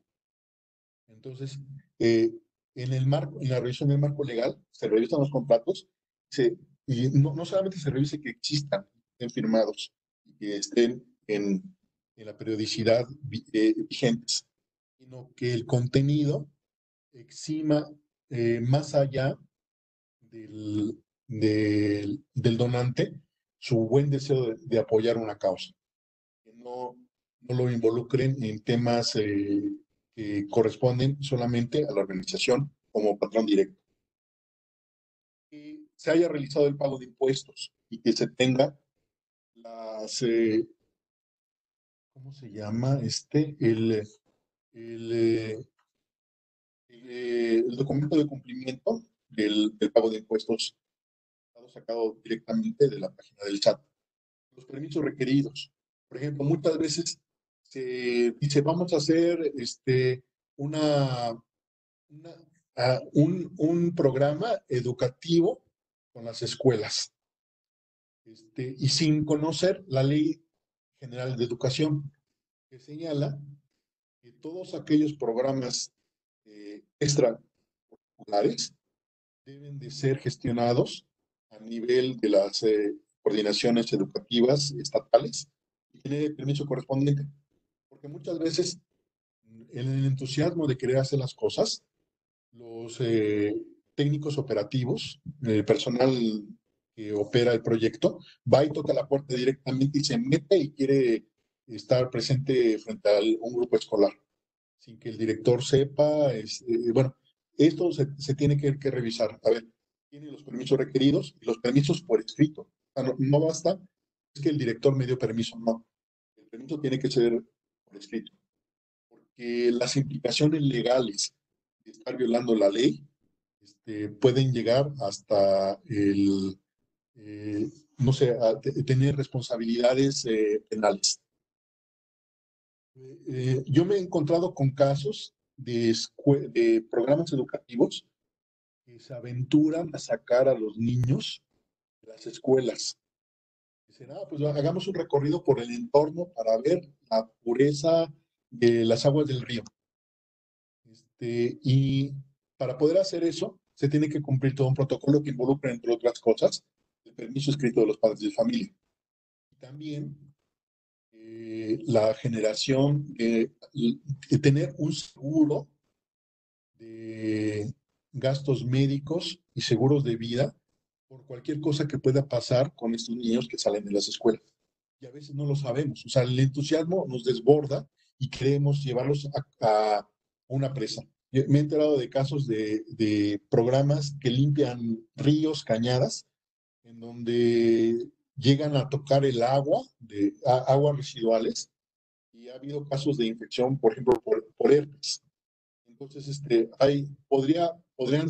se le podrían cargar hasta cargos a la organización promovente de estas actividades. También me he enterado de casos de reforestaciones que han ido a campo y que se les han muerto los voluntarios. Entonces, cuando hacen toda la investigación, bueno, hasta los directores de las áreas naturales protegidas terminan en juicios legales. Entonces, se tiene que tener todos los permisos requeridos y es lo que se revisa. También el respeto a las normas internacionales en el ejercicio del proyecto. Por ejemplo, que no haya niños trabajando en los proyectos. Yo sé que esto a veces es muy complicado porque también las comunidades tienen sus propias dinámicas en donde a veces se llegan y se promueve un proyecto, por ejemplo, de reforestación, en donde se les dice, bueno, se les va a pagar tanto dinero por plantar tantos árboles. Entonces, con la finalidad de plantar la mayor cantidad de árboles, involucran a toda la familia, incluyendo los niños. Ustedes nada más piensen desde el punto de vista del donante, cómo impactaría ante sus socios, sus inversionistas, y sobre todo puede llegar hasta nivel de afectación en, no sé, en la imagen pública, en temas de la valoración en bolsa de valores, por estar empleando o estar financiando proyectos que violen normativas como la de la prohibición de emplear niños en cuestiones de trabajo. Yo hace algunos meses escuchaba al director de una fundación que cuando él daba donativo no sabía si con su donativo se iba a pagar trabajo infantil. Eso lo tenía muy preocupado. Bueno, esto se resuelve con el modelo de auditoría de intervención. También el respeto a los derechos humanos en el ejercicio del proyecto. Entre los derechos humanos está trato digno, vivienda, salud, agua. El proyecto no esté financiando acciones que estén acelerando las desigualdades económicas, las desigualdades también de género. Hay proyectos productivos, por ejemplo, a alguien se le ocurre, vamos a hacer artesanía y para poder empoderar a las mujeres, vamos a dirigir el proyecto con mujeres. Entonces, el proyecto añade una carga extra a la labor que de por sí ya tienen muchas mujeres en las comunidades, en donde estas mujeres, además de encargarse de la casa, se encargan de la educación, muchas de ellas van y apoyan en actividades agrícolas, y de repente estas mismas mujeres las involucran en una actividad de elaboración de artesanías. Entonces, estos proyectos, en lugar de estar empoderando el rol de la mujer, están acrecentando las diferencias de género. Entonces también esto tiene que ver con lo que se está en una auditoría. Como quizás estén percibiendo, habrá muchas de las organizaciones presentes en este webinar que están reflexionando, bueno, esto que nos está comentando Eduardo, cae en este proyecto que estamos haciendo, o es un riesgo que no me había dado cuenta y que qué bueno que está este mecanismo de intervención para identificar este riesgo. O a lo mejor hay proyectos en tintero que han querido promover y financiar, y es buen momento de poderlos revisar y señalar si tienen puntos de mejora. La sostenibilidad financiera. También cada vez hay más fuentes financieras que están, el modelo de apoyo a las organizaciones de la sociedad civil está evolucionando. De pasar de la filantropía pura de yo por ser buena gente y querer ganarme el cielo, te doy dinero a ti que lo necesitas y que me lo pides, no me pidas cuentas, no me des cuentas.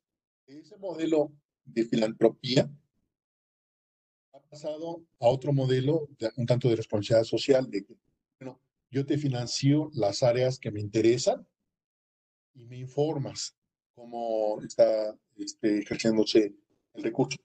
Pero, ¿hacia dónde van los modelos de apoyo de las fundaciones y asociaciones y empresas que apoyan y gobiernos que apoyan?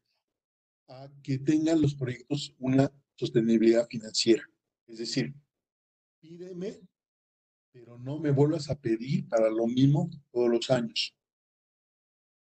Desarrolla un modelo dentro de tu mismo proyecto que te permita cada año pedirme menos y eventualmente no me pidas. Y entonces los proyectos, y esto no es fácil de solucionar y sería motivo de otro webinar, cómo desarrollar un modelo de sostenibilidad financiera para los proyectos. Pero bueno, hacia ahí se encaminan. Entonces, si no se tiene estos modelos de sostenibilidad financiera, estos componentes dentro del proyecto, están perdiendo grandes oportunidades de marcar la diferencia, de ser organizaciones que tengan mayor visibilidad y mayor posibilidad de poder estar en la mente y en los objetivos de apoyo de las organizaciones donantes. Y también eso es lo que se informa, si se tiene o no se tiene. Si no se tiene, bueno, pues la organización sabe que hay una enorme oportunidad de desarrollarlo. Y al final, el documento de la auditoría de intervención sintetiza todo el proceso. Se dan las conclusiones, al igual que una auditoría financiera, se dan conclusiones para que se atiendan y los puntos de mejora. Entonces, la primera conclusión tiene que ver con el avance programático con el avance real. La segunda, los beneficios esperados con los beneficios identificados. La tercera, el gasto programado contra el gasto real. Cuarto, conflictos de interés. Quinto, cumplimiento al marco normativo. Sexto, sostenibilidad financiera del proyecto.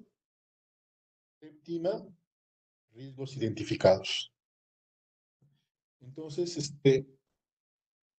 esto es, digamos, a grandes rasgos, en qué consiste una auditoría de intervención. Ahorita voy a hacer una pausa para poder atender preguntas mientras... ya vi, aquí hay un botón de chat. Y me voy al chat y voy a empezar a leer algunas preguntas. Igual, si tienen preguntas que hayan surgido, es un momento. Y dice aquí, felicito a Eduardo porque está muy guapo. No, eso lo acabo de inventar.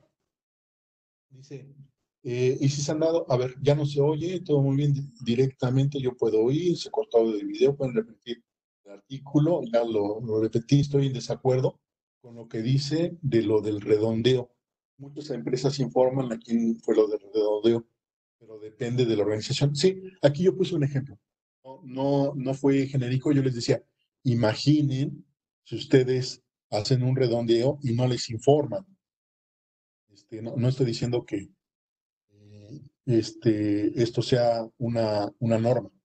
Lo que sí yo me he encontrado es que muchas veces también las personas que hacen los redondeos en cajas están tan apurados en su función que no les da quizás el tiempo para poder informar para qué se redondea.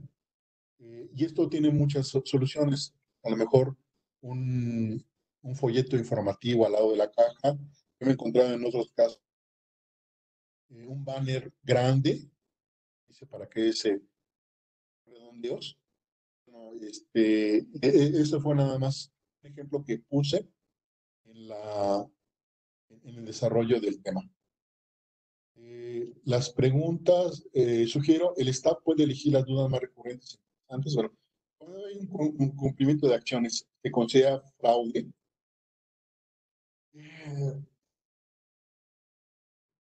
a ver, se considera incumplimiento en ese término. La palabra fraude tiene connotaciones jurídicas que no las tengo con claridad los alcances de la palabra fraude, pero fraude podría ser poder destinar un recurso a algo para lo cual no fue pedido. Si yo solicité dinero para poder equipar con un equipo de cómputo una escuela y ese dinero se fue en pago al personal de la organización, por ciento, yo lo podría considerar fraude. Pero bueno, si quieren, lo cotejo también con una socia que es abogada y que me podría dar más elementos y contestarlo así. El cumplimiento de acciones es fraude y cómo se procede. ¿Y quién paga el costo de la auditoría? A ver, el costo de la auditoría tiene que ser también uno de los costos incluidos en la gestión del proyecto. Así como ustedes solicitan dinero para la operación de proyecto, para el pago de personal administrativo, para la infraestructura, el compro de materiales, etcétera, tendría que haber un concepto de pago de la auditoría. Entonces, por parte del dinero que se va a gestionar. Hay otra vía de financiamiento, es que directamente la fuente financiera solicite a empresas como auditores sociales, oye, a mí me interesa auditar este proyecto. Y entonces, que el pago de la auditoría corra por cargo de la fuente financiera. Esa es la otra vía. Depende del estado del proyecto. Hay proyectos que ahorita están en ejercicio, ya se financiaron desde hace tiempo. Hay proyectos que concluyeron, pero que no han sido, digamos, adecuadamente recibidos finiquitados por la fuente donante. Ahí difícilmente, bueno, se van a poder meter en el proyecto inicial. Ahí sería más bien por parte de la fuente donante. Pero la bondad de una auditoría de intervención es que puede ser financiado tanto por el donante, bueno, en los dos casos paga el donante, pero puede ser incluido desde la organización como una muestra de la buena fe y de la transparencia y certidumbre que está interesado en demostrar, como por parte de la organización que está financiando, la institución que financia el proyecto. El donante o se toma del fondo otorgado, ya está involucrada en la respuesta anterior. Me parece perfecto tenerlo, pero ¿quién lo paga? También. Para las organizaciones de la sociedad civil, que es un costo tener sus propios mecanismos de evaluación, tiene un costo la auditoría, se debe contratar el donante de la organización vinculada. De Facebook Live, no tengo, bueno, ahorita sí, a lo mejor Roberto me puede apoyar cuáles son las preguntas de Facebook Live, y ahorita las recuperamos. En nuestra organización queremos ser donataria autorizada. En las siguientes sesiones se hablará de este tema. En este caso, no lo tengo en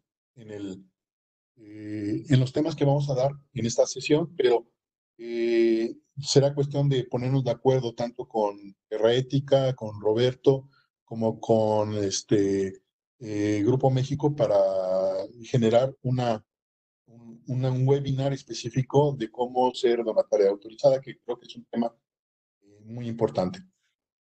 Una auditoría con terceros es caro, hablando de dinero.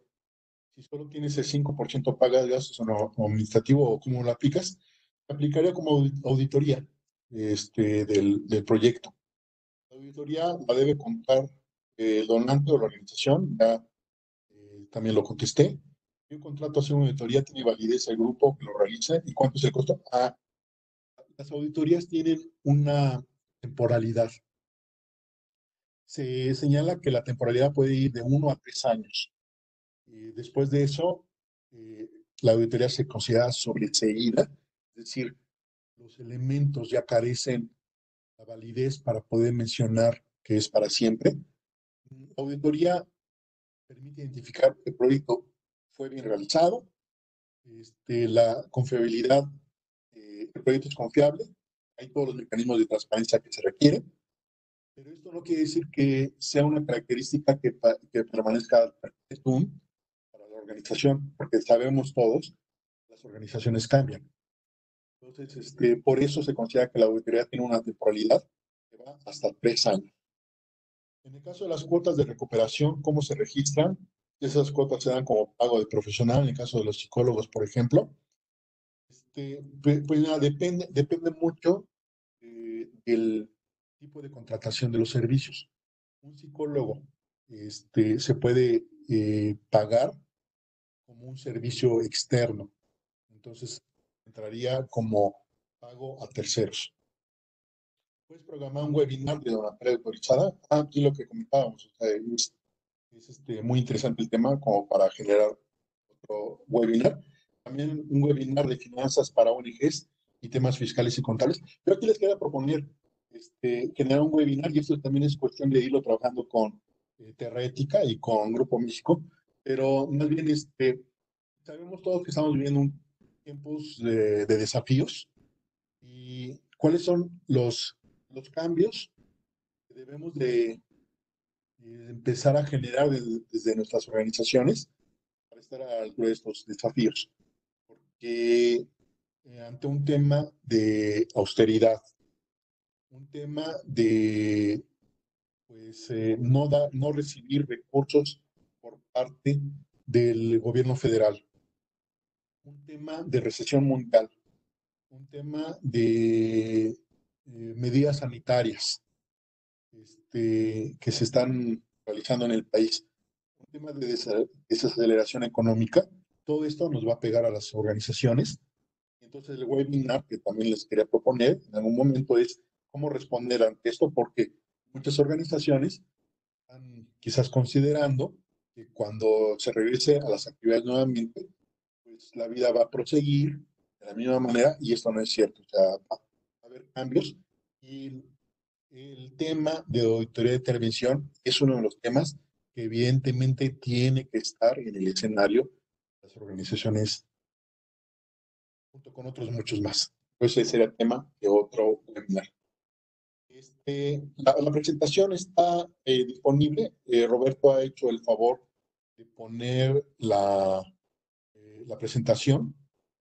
Y también hemos preparado un checklist, que es el que ahorita yo revisaría brevemente con ustedes en línea. Ahorita ustedes lo pueden bajar de nuestra página de auditoresociales.com. Este checklist tiene que ver con el poder tener la oportunidad de revisarnos cómo estamos después de todo este recorrido por los diferentes temas de una de intervención, un checklist rápido. ¿Cómo estamos en temas de una auditoría de intervención? Si es no. Es el inicio, películas, no encuentro. A ver.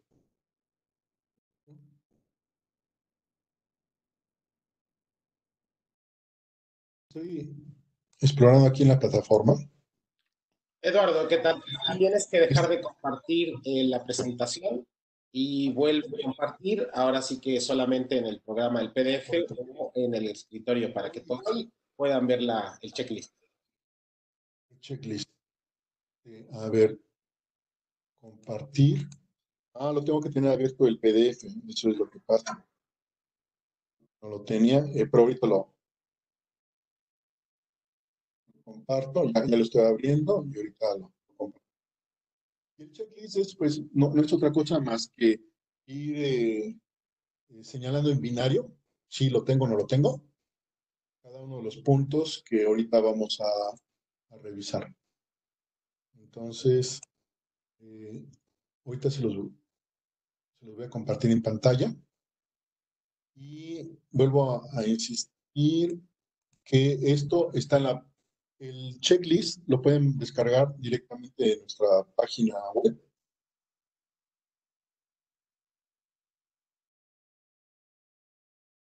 A ver aquí. Ya se comienza a ver el checklist. Ya se empieza a ver. Lo estoy ampliando, a ver si... Bueno, es un checklist, lo vamos a revisar rápido para que ustedes se den cuenta por dónde va la auditoría de intervención, y ya en un ejercicio propio de cada uno de ustedes en su tiempo, les permitirá saber por dónde tener los puntos de mejora. Primero se revisaría la información legal. ¿Tienen acta constitutiva notariada? Si es así, pondrán una palomita, ¿no? Estatutos notariados y actualizados. Tienen CLUNY. El objeto social de la organización concuerda con el proyecto financiado. Si la organización tiene, su objeto social es promover la educación y el proyecto financiado es para pedir dinero para vacunas, pues no hay forma de concordarlo, ¿no? Cuenta con un órgano superior de gobierno de la organización. El representante tiene las facultades para los actos legales. Lista de las personas con poderes para fines administrativos, es decir, firma de cheques. Contratos firmados vigentes con el personal operativo del proyecto. ¿Existen los contratos firmados? Tienen una cláusula, los contratos tienen la cláusula de deslinde de patrón subsidiario. Tienen autorizaciones legales por escrito para realizar el proyecto. Las autoridades por escrito de las autoridades comunitarias para realizar el proyecto. El documento de protocolos para asegurar el cumplimiento de las normas de trabajo internacionales en la realización del proyecto. El documento de protocolos para el respeto a los derechos humanos en la realización del proyecto.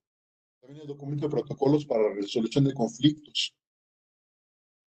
Licencias o permisos para la aplicación de metodologías, licencias, uso de la información y demás factores que requieran para la realización del proyecto. El siguiente, por su nivel de importancia, tienen la licencia de software de los sistemas operativos, los programas de las computadoras de la organización que se emplearán en el proyecto. Tienen los contratos firmados con los terceros para realizar el proyecto, los seguros de los vehículos, seguros para el personal operativo, seguros y o fianzas para obras físicas que lo requieran. Y bueno, no quiero que se asusten, es así como algo que debería de salir, todo lo que comenté, debería de salir palomita.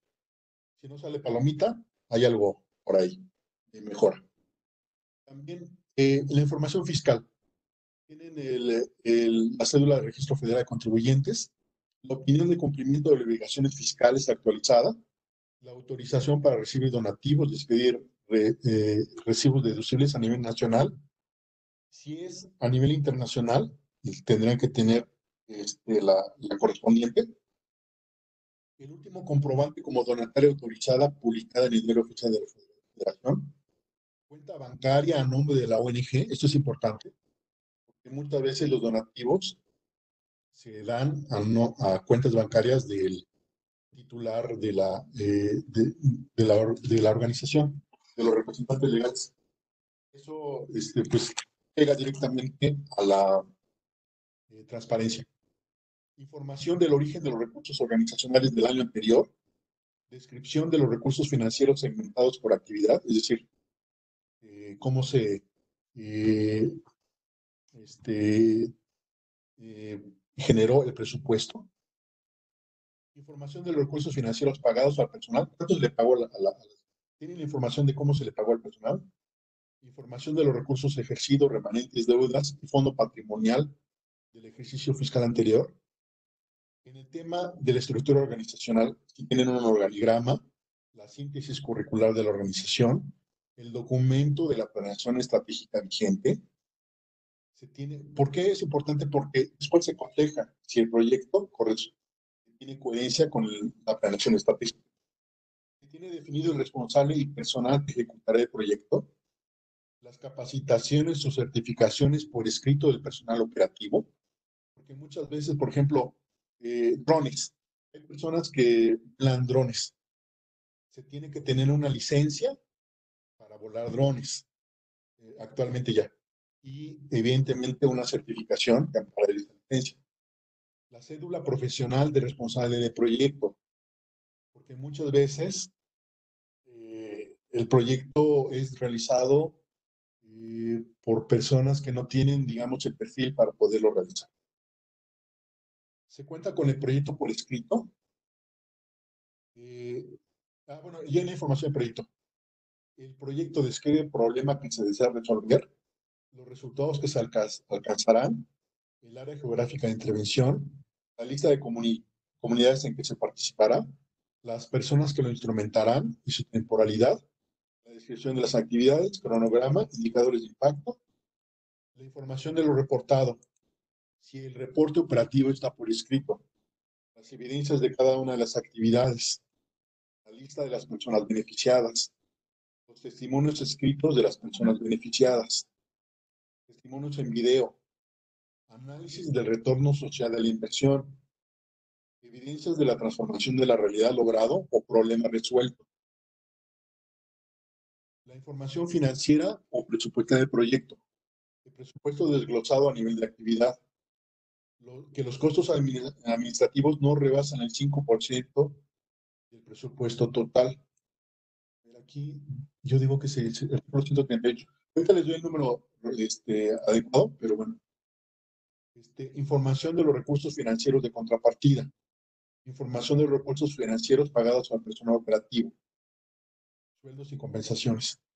Información de los recursos financieros aplicados directamente en equipamiento, capacitación, infraestructura a los beneficiados. Información de recursos financieros no erogados. Justificación de por qué no se erogaron. Evidentemente la justificación por escrito. Todo esto es así como, yo les comentaba que en una auditoría es la revisión de la información clave, y la información clave tiene que estar por escrito.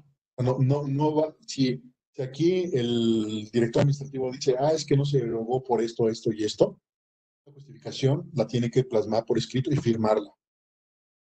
De cuenta de los recursos financieros, protocolos para el ejercicio correcto de los recursos financieros, la evidencia física del ejercicio operativo de los recursos financieros. Te decía, vamos a comprar 5 computadoras, que las computadoras existan y que estén referenciadas con su número serie y sus facturas. Hojas de tiempo del personal operativo. Importantísimo. Las hojas de tiempo tienen que estar firmadas. Mecanismo de transparencias. Informe escrito a donantes. Impuesto anual por escrito. Reporte de ingresos anuales. Informe anual por escrito de los resultados en términos de avance de indicadores. Documento de políticas para evitar conflicto de interés. Documento de verificación de lo reportado por parte de un tercero sin conflicto de interés. En el tema de partes interesadas. Documento de la identidad de las partes interesadas con la organización. Documento de la identidad de las partes interesadas en el proyecto. Mapa de intereses de las partes. Y en temas de sostenibilidad financiera, las corridas financieras en el corto y mediano plazo para el desarrollo del proyecto, estrategia de sostenibilidad financiera del proyecto. Todos estos son los temas que revisan y que, bueno, ponemos al alcance de ustedes para que hagan una autoevaluación, para que vayan ustedes identificando los puntos de mejora, las prácticas operativas del proyecto en cada una de sus organizaciones o de la propia organización. Entonces, bueno, me regreso, voy a dejar de compartir este checklist. Me regreso al chat por si hay alguna pregunta más o y, a ver, el costo de la auditoría, felicidades y muchas gracias, me retiro. Me gustaría conocer más del tema de sostenibilidad financiera, es otro tema de webinar. Muchas gracias, estuvo muy interesante y útil, pero tengo que salir. Saludos. No sé, ¿alguna otra pregunta?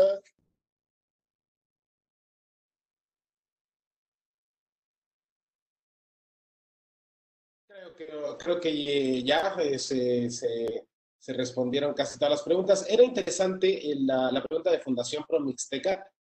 Creo que dice que si el costo de la auditoría depende del costo del proyecto o si sería ajeno, pero sobre todo la segunda yo creo que es más importante para la gente. ¿Cuál sería, si es que existe un como porcentaje para que la gente al llenar convocatorias pueda decir, bueno, espérate, dentro de estos elementos hay que considerar un porcentaje relativo en ese famoso 5% o es totalmente ajeno? Sí, mira, es totalmente ajeno.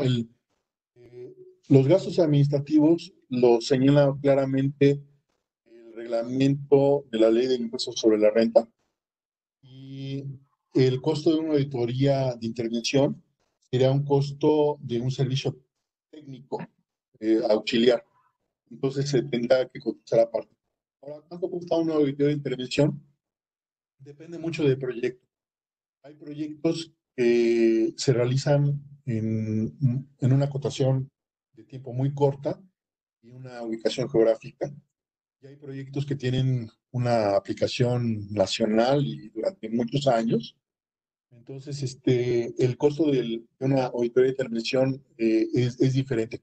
Sobre todo porque en la auditoría de intervención, como se tiene que cotejar que eh, el proyecto tuvo efectos en el entorno donde se aplicó, se tiene que ir a esos entornos y tener entrevistas testimoniales con las personas beneficiarias. Eso puede encarecer el proyecto. Hay proyectos que se realizan en un solo sitio, en la Ciudad de México, por ejemplo, y es muy sencillo, muy fácil. Pero si el proyecto se empieza a realizar en 4, 5, 6 estados de la República, bueno, los costos de traslados y los costos para hacer estas actividades impactan y reflejan el costo de la auditoría de intervención. Pero por eso está precisamente la posibilidad de cotizar previamente una auditoría de intervención para poder dar el costo que significaría poderla aplicar. Perfecto, Eduardo. Pues no sé si tengas algún comentario final o vamos cerrando la sesión y va invitando a todas las participantes para que el 23 de abril, la segunda sesión, nos acompañen o no sé si tengas algún otro comentario. No, nada más ponerles de antelación que en la siguiente sesión vamos a ver cosas tan interesantes como los beneficios del proyecto, que es también lo que es otro nivel de la auditoría, el costo-beneficio, cómo poderlo calcular y bueno, otros muchos temas que les van a permitir sacar mayor jugo a las posibilidades de financiamiento de proyecto también para poderlo difundir. Hay algunos temas que a lo mejor nosotros desde las organizaciones nos estamos conformando con estar formando cuáles fueron los resultados, pero los propios resultados no les hemos sacado todo el jugo que se les puede sacar. Entonces, invitarlos las siguientes sesiones, el siguiente jueves a las 10 de la mañana, para que nos puedan acompañar y en esta continuación del presente webinar. Excelente, Eduardo. Pues a todos los que participaron hoy, creo que llegamos creo que 80 personas durante la sesión, así que les agradecemos su tiempo. Como dijo Eduardo, la siguiente sesión será el 23 de abril, es decir, el próximo jueves, y la última sesión será el 30 de abril, donde hablaremos sobre todo de auditorías y elementos clave para, o sea, relativas a la medición de impacto, las variables cualitativas, cuantitativas, todos los indicadores, etcétera. Así que, pues muchas gracias, Eduardo, muchas gracias a Jessica, muchas gracias a Mons, muchas gracias a todos. Y este video lo pueden volver a ver, va a estar tanto en la página web de Auditores Sociales como en las redes sociales de Red de Asociaciones, tanto va a estar en la plataforma Webex y también publicaremos pues el enlace directo con Facebook Live. Muchas gracias a todos, un abrazo grande. Muchas gracias, Roberto, muchas gracias, Eduardo, y muchas gracias a todos los que se conectaron el día de hoy. Como menciona Roberto, este video de la capacitación se les mandará a lo mucho el día de mañana y los esperamos en la sesión que vamos a dar el 23 de abril. Entonces nosotros les mandamos igual el link para que se puedan conectar por correo electrónico, el correo que utilizaron para conectarse. Así que muchas gracias a todos. Buenos días.